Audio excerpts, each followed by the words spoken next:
pressure off the edge, and it's intercepted. D'Angelo Pons roll out the big red carpet. Touchdown, Indiana. It's time for the big red carpet. Here's your host, Red Lewis. Welcome to another episode of the Big Red Carpet. I am Rhett Lewis. Appreciate you guys for joining us once again, for being a part of the program each and every week here on Big Red Carpet. We have reached the final regular season episode of the show, which of course means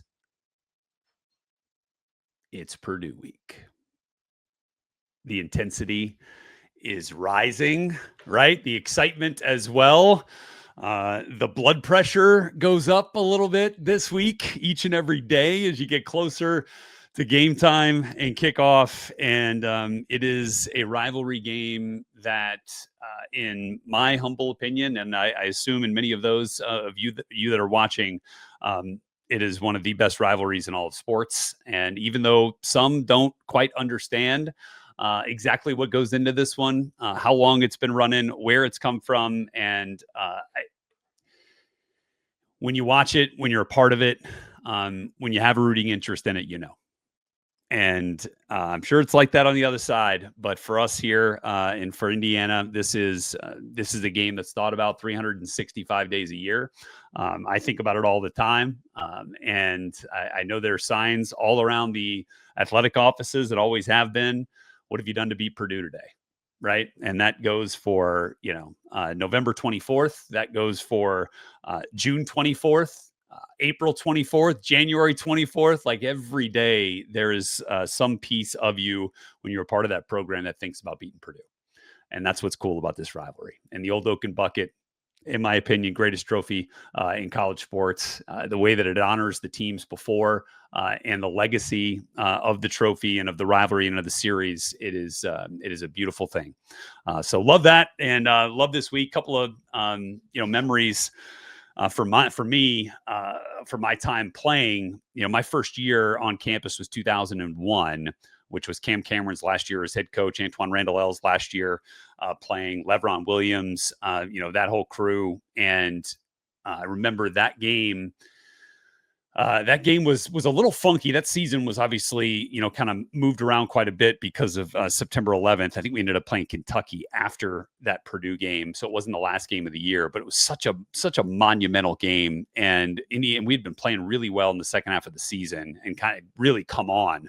Beaten Michigan State, beat Wisconsin, and then you get to this Purdue game, and it was so much. I still remember it was awful weather, rain, freezing cold, and obviously when you're sitting here as a guy who hadn't played all year and is redshirting the season, you're just standing out there in it, right, just freezing. But man, that the way that thing heated up at the end, I think everybody was plenty warm. I remember a goal line stand. I remember Anthony Carter, little like 5'7", 5'8" safety. Sorry, AC, if maybe you're thinking you're a little taller than that one, but he comes around the edge and on a 4th and goal and gets a hold of the running back's like ankles, so that Martin Lapastole, right from Canada, linebacker who had been receiving a little bit more time down there, he comes through and cleans it up, make a stop at the goal line, and end up winning that game. And for the first time, in my career, fans came out of the stands, down onto the field. In fact, took the goalpost down. In fact, our friend Galen from Crimson Cast here on the Back Home Network was one of those who helped take that goalpost down. And I'm sitting there like celebrating with all my teammates. And all of a sudden I find myself like holding a piece of the goalpost and like walking it out of the stadium. And I'm looking around. I'm like, oh, wait, nobody else is out here. I better go get back in the locker room. So that was a lot of fun. And then afterwards, we had some great seniors that year who were really kind to a lot of us freshmen. And maybe I'll leave some of the names out here, but brought us along, figured out a way to get into Nick's, and somehow the bucket was there and it was always full. And a few of us got to take some swigs out of the bucket of our favorite beverage, which was a pretty special memory. So that was unfortunately the only bucket that I won in my 5 years. We weren't able to win the next 4, but then have had some good success. Had some good success during the Kevin Wilson era there, and And obviously, gotta remember, let's throw up some of the old photos from bucket games of the past here, if we could. And just, yeah, I mean, that was the overtime game, right? In West Lafayette. 44-41, I want to say, IU ends up winning that one. That was an incredible game to watch. I watched that one on TV. Remember, watch that one with my dad. There's a few more that we have that we'll cycle through here. Just go ahead and throw a bunch of them up. I mean, the joy you have running across the field, grabbing that bucket, and then just hoisting it, running with it all over the place. Look at that. It's a Cody Latimer right there, getting a hand on the bucket. I mean, so many great memories. There it was. That's the 2000 game. All right. So I think that's in the hands of my buddy Chris Dielman, or he's right behind the guy that's holding it. Kemp Rasmussen was just an absolute beast, had a great NFL career along with Dielman right there in the front. Pat Thompson, fellow receiver. That's my buddy Neil Pallotta over there on the left, number 36, who was a backup kicker. Man, winning it that year in that weather. There it is again. B. Lou, Brian Lewis, a great running back. And it was just so much fun. And that's what I mean about the legacy of the trophy, right? Because it's got everyone, whoever won it, has an I or a P. And I've got an eye on that bucket. And that's pretty awesome. And then, last year, what a special win that was, right? 66-0 in the snow. And then, obviously with a chance to kind of put a stamp on a college football playoff resume. Like, how cool was that? Let's go up and let's show that photo from our friend. Yeah, Mike Katic, Big Cat. First one to touch the bucket after that win in a historic Indiana football season. And so, with that, friends, let's get right to it. I want to give you a little snippet of an interview that we have done for subscribers on Substack, on the Big Red Carpet Substack, which for the rest of November, $5 to get in for the rest of November. And then the price is going to jump for all subscribers up to $27 a month in December and January for the playoff run. We're going to give you some great content. And this is a picture of some of that content. Mike Katic joining us. He's going to do a little film breakdown with us on the Substack platform, which we can, of course, is why we started Substack, so that we could get out there and show you some of the tape. And he's going to run through some of the tape from that Purdue game and some of the tape from the offensive line, some highlights from them this season. So get out there on Substack, subscribe, and then you'll have that for you later tonight once this episode is released. But I want to give you a little snippet of that interview with Mike, just talking about what this Purdue week means to him and how special that feeling was in the snow in Bloomington last year. Let me bring up, let's see if we can get one of the photos from last year brought up here, just to kind of yeah. I mean, Mike, what kind of memories does that kind of summon up in you from last year, man? Well, actually, Scott Dolson gave me, because that's hanging up in the athletic department side of the offices. Yeah. And Scott gave me a big blow up picture of that. Really? Yeah, so I thank him for that. But that was like one of the greatest memories I have, playing for Indiana. The way, me and Coach Deal had the little arrangement for after the game. Oh, yeah. And him handing it to me and then me being the first one to raise it after 5 years of not having it was like one of the greatest things. And like all my teammates, because there were a lot of transfers. Yep. A lot of people that didn't really understand the weight of the bucket, didn't understand not even like the weight of the actual bucket, but like what it meant to Indiana fans, what it meant to the state of Indiana, to the alumni. Being able to be the representative to like hold that up for the first time and getting everyone around me, pulling out the chains and seeing all the I's and the P's. And I mean, it was unbelievable. Taking over the student section, getting them, and it was snowy. It was like the most perfect moment of my career. It was awesome. Oh my God. It is incredible. Look, I won it my true freshman year and then didn't win it again.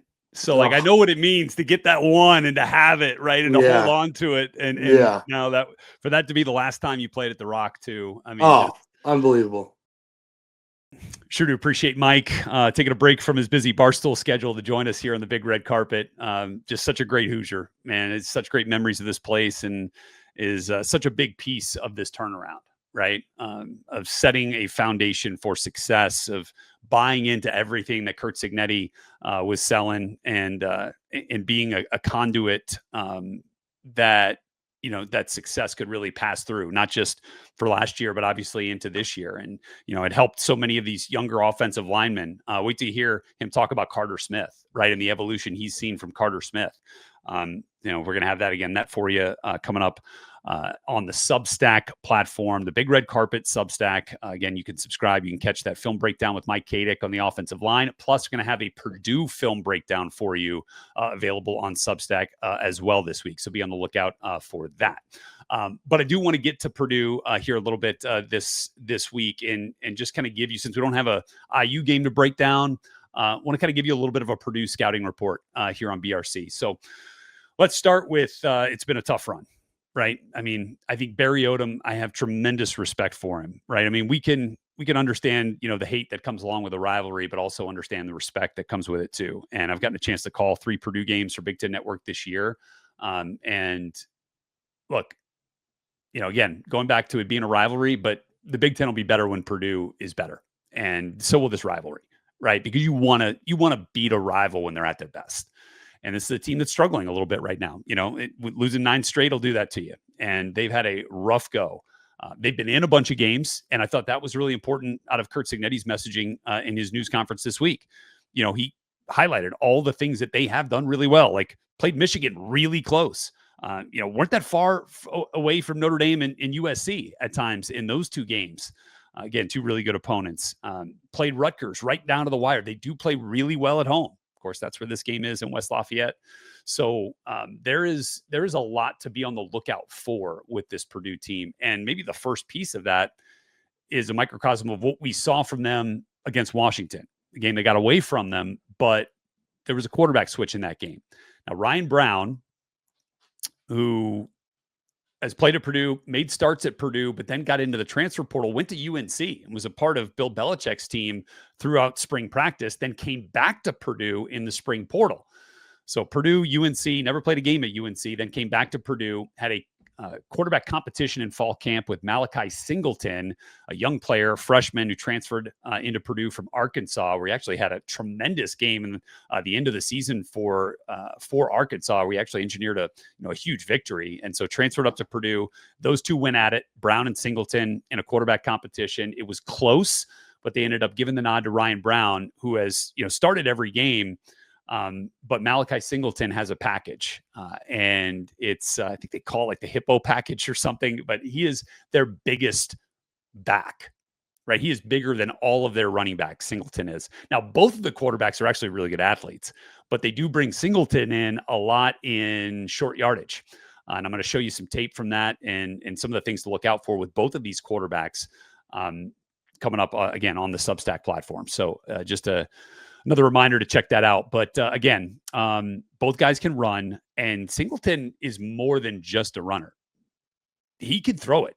And in a game that I was doing play-by-play for in Chicago, Northwestern in Purdue, Ryan Browne goes down with an injury and is unable to return. So Malachi Singleton jumps in and takes all the reps at quarterback for the rest of that game.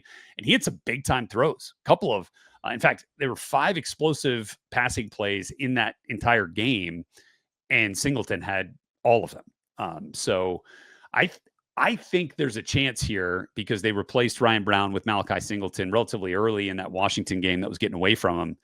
I think there's a chance that Singleton ends up starting this game. I don't have intel on that, but I know Coach Haynes is going to be prepared for both those guys.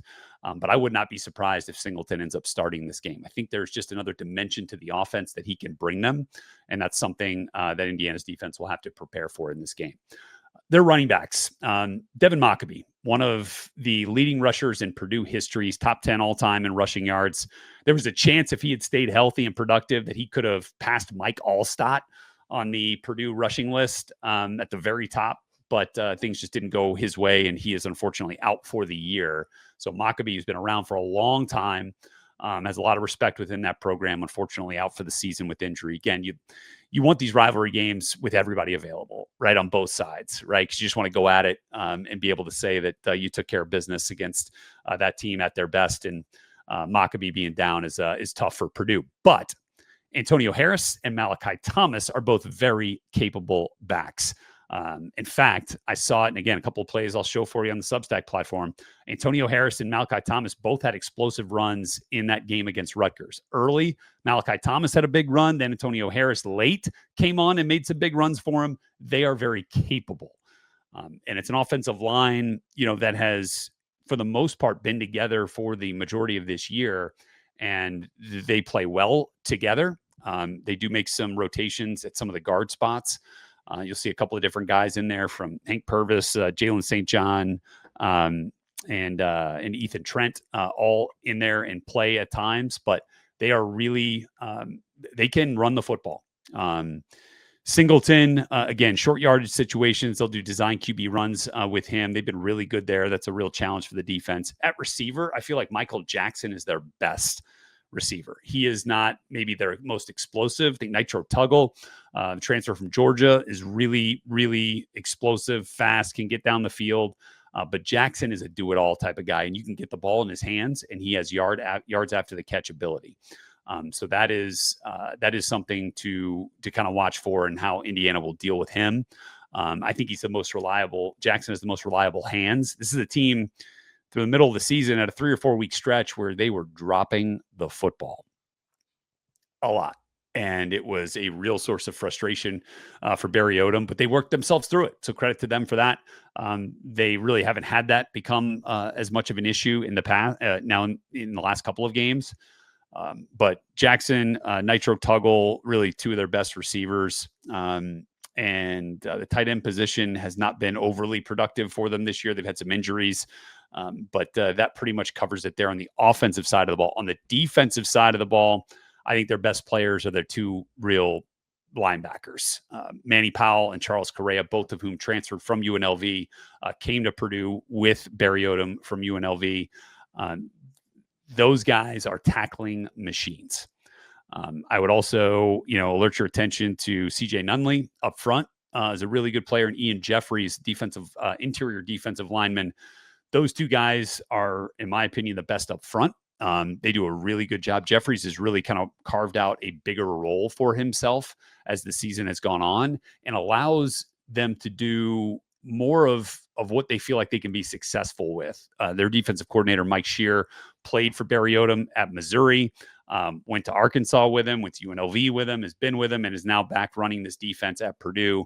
Really good defensive coordinator. And I think you might see some similarities to what Purdue is trying to do on defense with what Indiana does on defense, which is try to cause havoc with the defensive linemen up front. Count on your experienced linebackers, in this case, Powell and Correia, to kind of clean everything up, right? And to make those plays from the second level.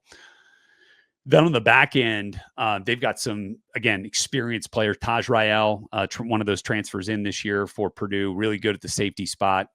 Tony Grimes has been like their best cover corner. Had maybe his best game of the year against Minnesota a few games ago now. Has played really well, really sticky coverage there. Got his hands on a bunch of balls. So I think that'll be a challenge for Elijah Sarratt, who Curt Cignetti said he does expect back in the lineup and starting this week, which is great news. Same thing for Mikhail Kamara, which is great news.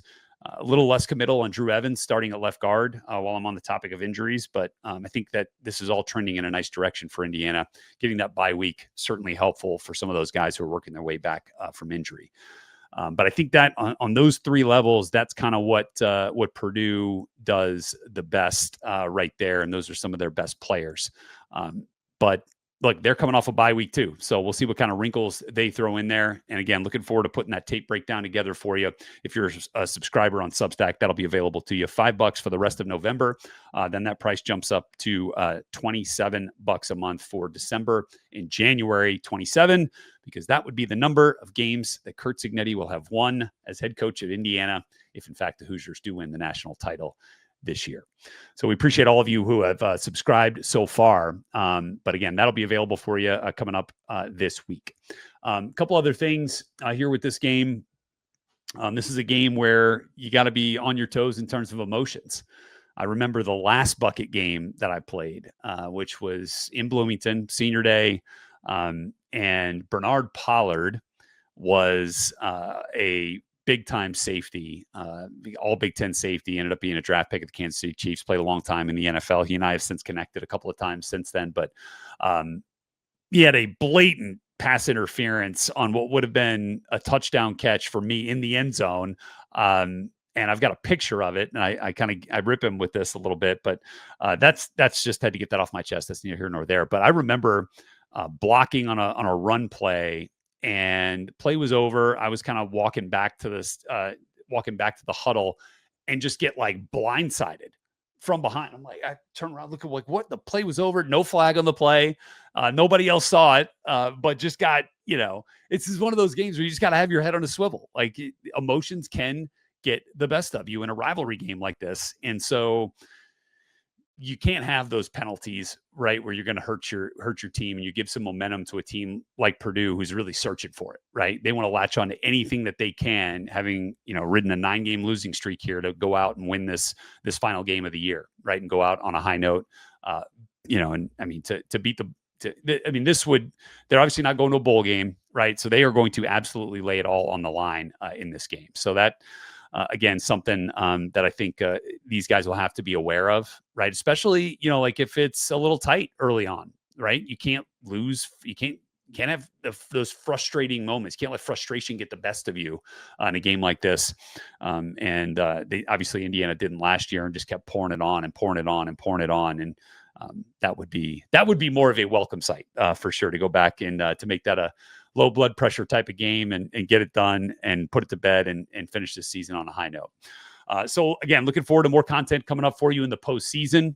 Big Ten championship game. We'll have a breakdown of Purdue coming up after the game again on Monday. And then we'll continue with more preview content with, whether it's Ohio State, whether it's Michigan, whether it's Oregon, whatever the scenarios are for the Big Ten championship game.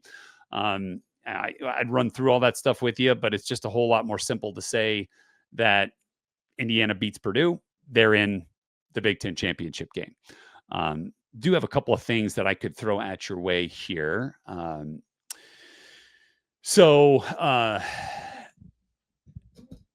Looking ahead at this game, again, 127th matchup against the Boilermakers. Purdue does lead this series pretty heavily, 77-43-6. But recent history is certainly trending in the right direction for the good guys. Purdue has lost 14 straight games versus ranked teams, with 12 of those losses decided by at least 16 points. They've allowed 83 points and 979 total yards in their last 2 games. But they've had a chance to regroup again. So keep an eye on a much improved Purdue team, especially on the defensive side of the ball in this game. But again, appreciate you guys for being a part of the Big Red Carpet here today, and look forward to engaging with you on Substack. I started a chat. If you're in there on Substack, you can ask questions, give comments. Same thing, on the YouTube page here on Big Red Carpet, where these things are released on Spotify. Get in there in the comments. I'm in there as well, and I look forward to interacting with you guys that way. So again, thanks for being with us here on Big Red Carpet. I am Rhett Lewis. We look forward to catching up with you again following the Bucket Game.